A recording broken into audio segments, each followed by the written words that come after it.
Welcome to the Who Says You Can't Startup online program. I'm Jothy Rosenberg, and I founded and led 9 startups throughout my 43-year entrepreneurial career. Let me ask you something. What's the single most valuable asset in a startup? Is it the groundbreaking technology, the brilliant product, the market opportunity? It's leadership. Without strong leadership, even the most revolutionary ideas fail.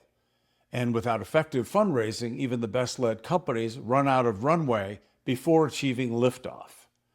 That's why I've created this program, to share the hard-earned lessons that took me decades to learn so you can avoid the painful mistakes I made along the way. You have heard, I am sure, that 8 out of 10 startups fail. I'm on a mission to change that. I want for those of you who utilize my materials to have 8 out of 10 of your startups succeed. So, before we dive into the frameworks and strategies, I want to give you some context about where all of this comes from. Over the next few minutes, I'm going to walk you through my 9 startups so that when I reference these experiences throughout the courses, you'll know exactly what I'm talking about. Some of these were wins, some were painful failures. A few I got pushed out of, one got killed by a global financial crisis, but every single one taught me something I'm going to share with you in this course. See that backpack? Think of it as everything you're going to learn in this program, the frameworks, the checklists, the hard-won lessons from 9 startups. It might feel heavy at first, but by the time you reach the summit, you won't even notice the weight. It'll just be part of how you think. Before we dive into each company, let me give you the 30,000-foot quick tour. This timeline shows all 9 startups spanning 43 years. Greens were major wins, reds were painful losses, and a few blue ones landed somewhere in between. We start way back in 1983, where I was a co-founder of MCNC and software vice president. This was my first taste of building something from scratch. MassPar was my startup education. I watched and learned from others before trying to lead myself. WebSpective was my first major win, a 53x return, and a $106 million exit in just 2 years. Novasoft was a turnaround that ran out of time, but the IP became the foundation for my next company. GeoTrust was a $125 million exit, but I wasn't there for the finish line, and that still stings. Service integrity taught me the hardest lesson in this entire online program, one I'll repeat many times. Ambrick was hard because it was killed by external macroeconomic issues, the Great Recession, and we were otherwise on a great trajectory. Aguru had brilliant technology, but a team that wouldn't or couldn't sell. Andover Microsystems is where I am today, a company I nearly lost entirely and then brought back from the dead. We begin with the formative startups that were just before and right after I transitioned from academia to Silicon Valley. My first startup experience actually happened upon me while I was still a graduate student at Duke. The idea for MCNC came from a gap in the market. Universities across the country were teaching students how to design computer chips using something called VLSI, very large-scale integration, but places like MIT and Stanford had fabrication facilities where students could actually build what they designed. North Carolina had 3 major research universities, Duke, UNC Chapel Hill, and NC State, but no fab facility. So the state decided to pool resources and build MCNC right in Research Triangle Park, sitting at the apex of all 3 universities. My dissertation was in semiconductor design, so this was right up my alley. I helped found MCNC while still a student, and once I finished my PhD, I was hired as the first software VP. My job was to turn my dissertation into working software that faculty and students could use to design their chips. But something else happened that changed everything. I had a research contract with NASA to build a supercomputer that could go aboard the space shuttle. The more I worked on it, the more I realized this could be a real company. But to make that happen, I'd need to leave academia and go to Silicon Valley. MCNC taught me that being in on the ground floor of something new is intoxicating, but that political complexity can strangle innovation. I experienced the thrill of building something from nothing, but I also learned that when you have multiple stakeholders with competing agendas, progress becomes nearly impossible. Most importantly, MCNC had planted a seed. I wanted to build companies now, not navigate academic politics. That NASA project showed me what was possible, and Silicon Valley was where I needed to go to make it happen. The NASA project created the itch in me, the itch to create a company to solve a big problem. On the NASA research program, we'd built a massively parallel supercomputer that actually worked, and at mass power it would eventually be about the size of a 4-drawer filing cabinet, not a room-sized mainframe. This was going to be something companies could actually buy and use. I didn't know how to start a company, so I joined forces with a group my cousin connected me to in Palo Alto. That meant moving the family across the country. I ran a major part of the software team, but honestly, this was my startup education. I watched the CEO and the board. I watched how decisions got made. I learned what worked and what didn't. This was my startup MBA. We had incredible early customers, the NSA, the New York Times, American Express. For a class of problems called data parallel problems, our machine was unmatched. But 4 years in, I saw the writing on the wall. Moore's Law, the relentless doubling of processor power every 18 months, was going to make our specialized machine obsolete. Standard processors would eventually do what we did. I decided to move on before that happened. MassPar taught me the value of deliberately learning from the leaders around you before you try to lead yourself. I wasn't ready to be CEO yet, and I knew it. So I watched, I learned, and I prepared for my next chapter. And it taught me to watch the macro forces, not just your competition. Sometimes your biggest threat isn't another company, it's the market itself evolving past your solution. I exited MassPar when it was clear to me it was going nowhere. I took a 5-year detour to a big company where I was a student learning leadership at scale. We also developed some fantastic technology for distributed computing. That experience prepared me for what came next. Now let's talk about the major wins. These wins are the 2 exits that proved several key things as they delivered a 53 times return and a $125 million hard-fought acquisition. Webspective was the perfect storm of a ginormous market, powerful tailwind of macroeconomic conditions, and a product that perfectly solved the big, painful problem just emerging, doing real business on the web. My team and I departed that big company and looked at what the biggest unsolved problems were that we could tackle in a new startup. The web was exploding, e-commerce was taking off, but here's what nobody had solved yet. When too many users hit your website, your server crashed, period. If you wanted to do e-commerce, you needed your site to stay up when traffic spiked. Nobody had built a load balancer for the web yet. Within 2 years, on only $2 million in revenue, Inktomi bought us for $106 million. That's a 53x revenue multiple. The internet bubble sure helped that. Webspective taught me the power of market timing. We hit the exact right problem at the exact right moment. The wave was building. No one else was positioned to catch it, and we paddled like hell. That kind of opportunity doesn't come along often, but when it does, you need to move fast.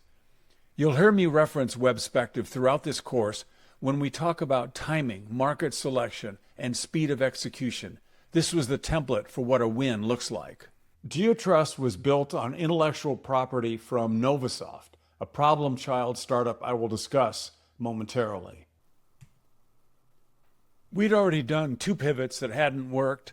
My co-founder wanted to go be a VC, so I moved from COO to CEO, but I didn't have the next brilliant idea. A partner I'd been working with at Equifax did. He wanted to kill VeriSign, automate what they did manually, make it faster and cheaper. He was going to start his own company, but I recruited him to come be CEO of GeoTrust and do it with us instead. We had the engineering team, he had the vision. He could achieve his and my goal much faster. Initially, he and I worked really well together. I was his CTO and operational partner. We grew to 25% market share, taking a full percentage point from VeriSign every single month for 2 years. But his leadership style was military. He'd been an army captain, led the first Desert Storm attack on Iraq. He believed his team should follow orders without question. I believed in discussion, in constructive disagreement. To him, that was crossing him. When we brought in a Series C investor, the new VC made it clear he didn't like or trust founders. On closing day, he had a document slipped under my hotel door. Sign away your board seat or the deal is off. I signed. That was the first move. He and the CEO aligned against me. They hired a firm to do 360-degree reviews, and my scores came back terrible. It didn't reflect reality. It was manufactured to create a pretense for getting rid of me. They made my life miserable. Eventually, I sat down with the CEO to work out a smooth departure. He asked me, quote, "Are you anxious to leave?" When I said yes, he told me that counted as a voluntary resignation. By the terms of my equity agreement, I forfeited all my unvested shares. VeriSign acquired GeoTrust for $125 million. I wasn't there for the finish line. I estimate I lost $10 million because I wasn't experienced enough to have the right protections firmly in place. That's why I'm telling you this now. Work with your attorneys. Protect your stake before you ever need to, because by the time you need those protections, it's too late to ask for them. Now let's take a look at the startups that formed the painful lessons. These are the failures that taught me the most, and the lessons I'll repeat most often throughout this online program. Novasoft was actually packed full of critical lessons for me.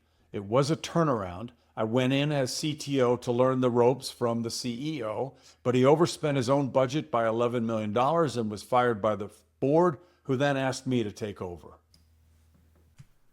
Novasoft was failing when I joined as CTO. The VCs were at their 7-year fund limit, so their limited partners were pushing to write off the investment. The company had already raised Series A through D. They needed either a turnaround or a liquidation. I was hired to learn from the CEO, so my next gig could be as CEO. But after he really messed up and was fired way too early, I was suddenly the CEO. I rebranded the company FactPoint. I retooled the product to switch from document management to web content management. We actually got to cash flow positive with initial customers, 3M, GM, and Fiat, which is the holy grail for any startup. But it didn't matter. The VCs hit their 7-year mark and forced a liquidation before we could realize the full potential. It was devastating. But here's the silver lining. I was able to purchase the intellectual property from Novasoft for pennies on the dollar, which became the foundation for my next company, GeoTrust. I needed to deeply understand Novasoft's investors fund timeline, but I didn't yet. We did everything right. Turnaround, cash flow positive, growing, but that still does not guarantee survival. Even though it failed, it lived on by seeding my next one, which was very successful. Make sure you always know when your VCs need an exit for their investment. Sometimes you do everything right, and it still isn't enough because of external constraints that had nothing to do with the business, but still force your hand. You'll hear me reference Novasoft when we talk about investor selection, fund timing, and why you need to understand your VC's constraints before you take their money. Service integrity provides perhaps the single most important lesson I convey in my entire online program. Service integrity started in the exact wrong way. An investor had heard about the WebSpective team and wanted to bet on us doing it again. He tracked down the engineering team, then tracked me down, then orchestrated a reunion in his office. He wanted to see how we reacted to each other. We passed his test. The problem? He funded us before we had a problem to solve or detailed understanding of the market we should go after.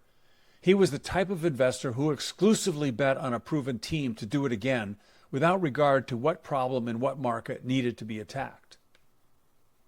We used the same basic technology from WebSpective, but this time we built little agents that monitored XML data flowing in and out of companies with central systems that synthesized and analyzed it all.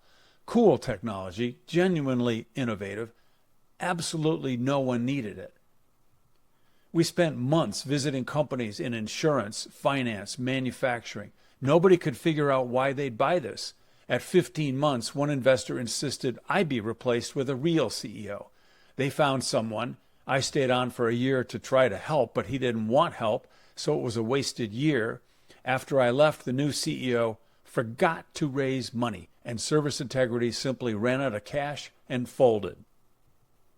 We had world-class engineers, proven leadership, strong investor support, and superb technology. But none of that mattered because we were building a solution in search of a problem with no clear knowledge of even what market to focus on. I will repeat this lesson many times throughout this online program because it's that important. Every time I talk about product market fit, about customer discovery, about why startups fail, I'm thinking about service integrity. This is the mistake that kills more startups than any other, and it's the one founders are most likely to make because building technology is fun and talking to customers is hard.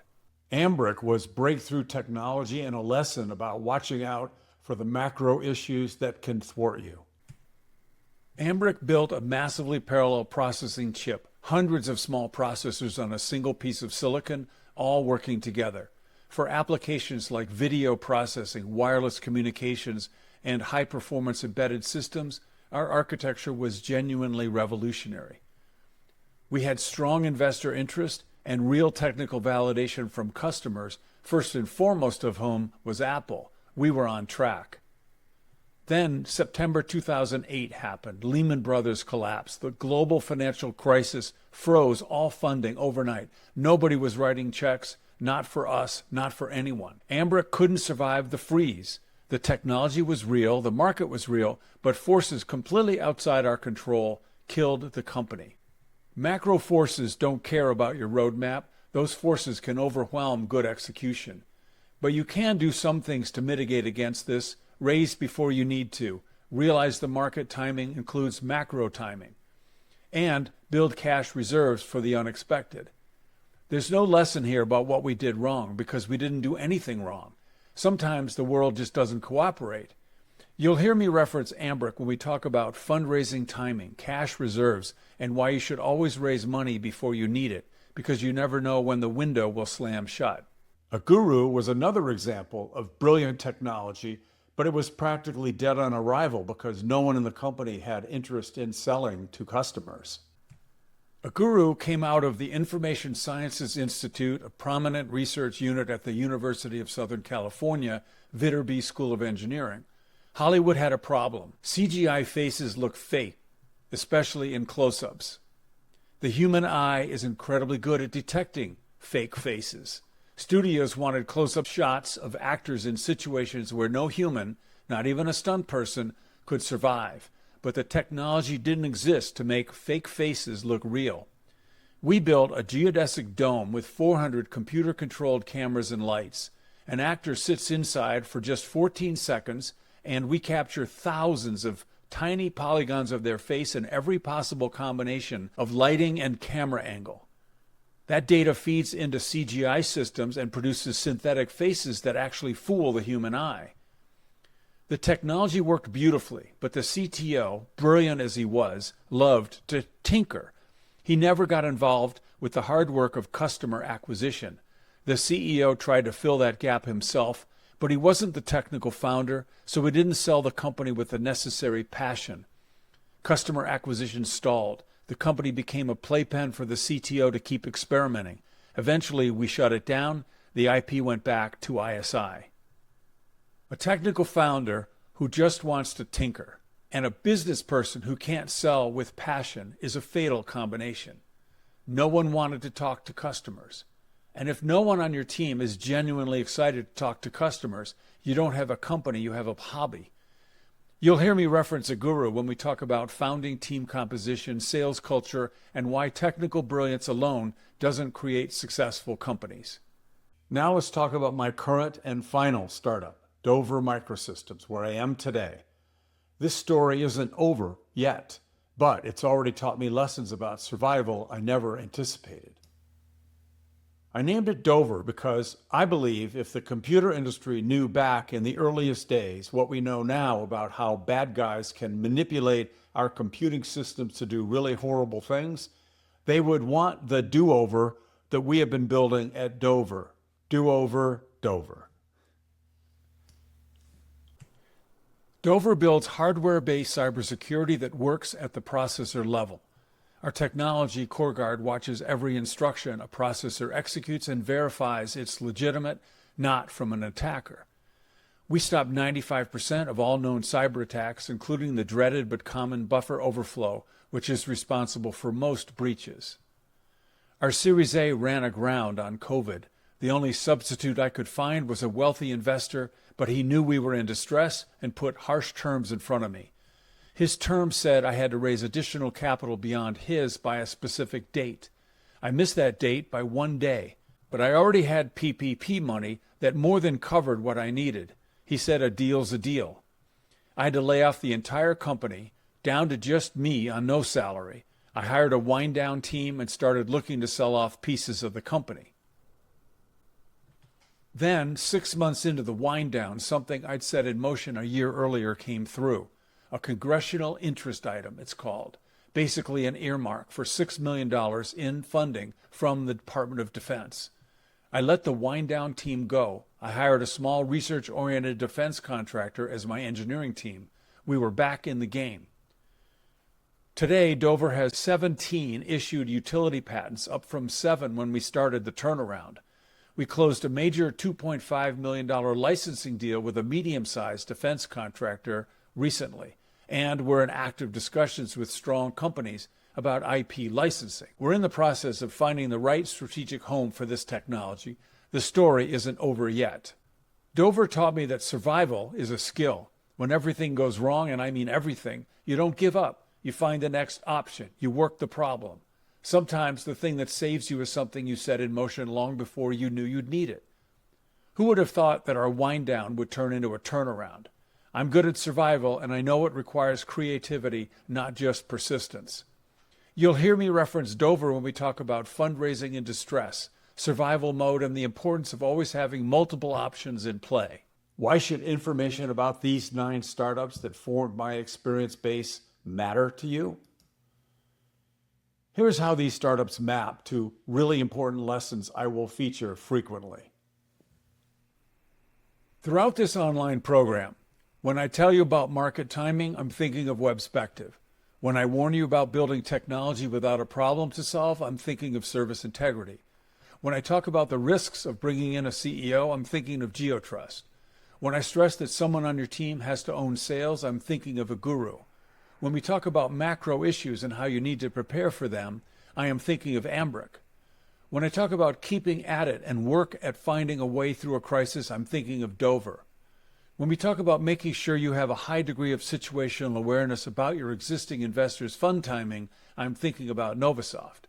When we talk about considering being part of a startup to learn before jumping in with both feet as the CEO, I'm thinking about Maspar. And a situation that is rare, but not so rare that it didn't happen to me, is getting into a startup filled with political complexity. I am thinking of my very first experience at MCNC. This isn't theory. This is what I learned by living it. 9 startups, 43 years, over 55 million raised. 2 major exits, one for 106 million, one for 125 million. A company killed by the 2008 financial crisis. Another shut down because VCs hit their 7-year mark. One where I got pushed out of my own company. One that ran out of cash because the CEO forgot to raise money. One where brilliant technology couldn't overcome a team that wouldn't sell. I've been on the ground floor. I've made many mistakes. I've had wins that surprised me and failures that crushed me. I believe all of this sets me up to be able to provide you practical and actionable learnings to set you up for success as you embark on your entrepreneurial journey. One last thing. I want to point you to 3 downloadable resources that go with this lesson. First, the 9 Startups Quick Reference, a 1-page summary of all 9 companies we just covered so you can keep it handy as you go through the course. Second, a founder readiness self-assessment, honest questions to help you evaluate whether you're ready to take the leap. And third, the pattern recognition guide. This tells you exactly which company I'm thinking of when I reference different topics throughout the 61 lessons. You'll find all 3 of these in the resources section below the video. See you soon, I hope. Signing off. TTFN. Ta-ta for now.